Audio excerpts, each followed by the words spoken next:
Mamma mia, salut les amis et bienvenue dans cette vidéo numéro 24.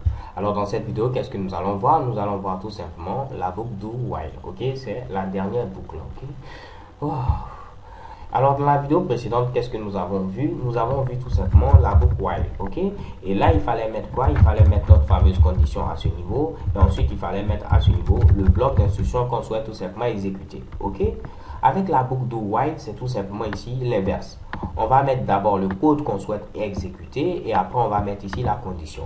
Alors trêve de bavardage, on va présenter la boucle do while.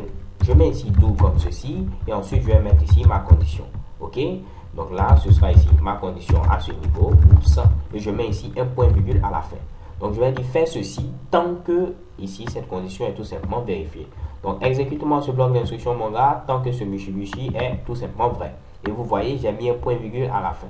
Il est obligatoire ici de mettre ce fameux point virgule là. Donc là, on va essayer de faire le même exemple que précédemment. Je vais déclarer une variable i qui va valoir pourquoi pas ici cette fois-ci 1 toujours. Je vais dire exécute-moi ce Mitsubishi. Donc je vais mettre ici document comme ceci, .write. Et je vais mettre pourquoi pas je suis cool. Ok. Et je mets un point virgule à la fin. Et là, je vais dire il faudra le faire tant que tout simplement ma variable i qui est présente à ce niveau est inférieure à 10. Et je mets mon fameux point virgule à la fin. Et là, je n'oublie pas à chaque fois de pouvoir incrémenter la valeur. Alors les gars, comme vous pouvez le voir, avec la boucle do while, le bloc d'instruction sera exécuté au moins une fois. Donc il sera forcément exécuté au moins une fois. Ok? Donc pourquoi utiliser la boucle while en lieu et place de la boucle do while si vous souhaitez par exemple que votre Mitsubishi soit exécuté tout simplement au moins une fois. Ok? Donc je le répète, la boucle for est utilisée lorsqu'on connaît le nombre tout simplement de répétitions qu'on souhaite faire. Alors que la boucle while et la boucle do while sont utilisées lorsqu'on ne sait pas combien de fois on doit répéter notre bloc d'instruction. Maintenant, avec la boucle do while, on est sûr que notre bloc d'instruction sera exécuté au moins une fois.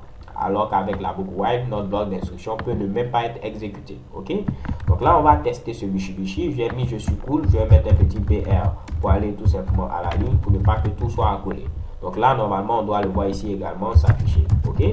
Donc là, je viens, je mets un petit espace pour ne pas que tout soit accolé. Je me rends au niveau du navigateur, j'actualise, je suis cool et vous voyez ce Mitsubishi 9 fois également. Pourquoi 9 fois? La variable est initialisée tout simplement à 1. Il va afficher ici 1, je suis cool. Il incrémente cette valeur, on a maintenant ici 2. Est-ce que 2 est inférieur à 10? Oui, il revient. Donc il va arriver maintenant ici à 9. Il va afficher 9, je suis cool. Lorsqu'il incrémente, on a maintenant 10.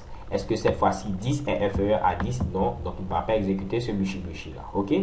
Alors les gars, c'était amusant la dernière fois. Je n'avais pas mis tout simplement l'incrémentation et on avait tout simplement une boucle infinie. Je vais le faire également parce que je trouve cela assez crazy. Je viens à ce niveau, je vais tenter tout simplement d'actualiser et voir si ma machine va encore planter. Ok? Donc là, j'actualise tout simplement et qu'est-ce que vous voyez? Ce fameux navigateur est encore planté. Ok? Donc on va patienter pour voir tout simplement arrêter le script parce que je trouve ça assez fun. Et pour ceux qui ne veulent pas regarder, je vous donne tout simplement rendez-vous à la vidéo suivante. Alors les gars, c'est tout. So thank you guys for watching. Don't forget to subscribe. And have a nice day. XOXO.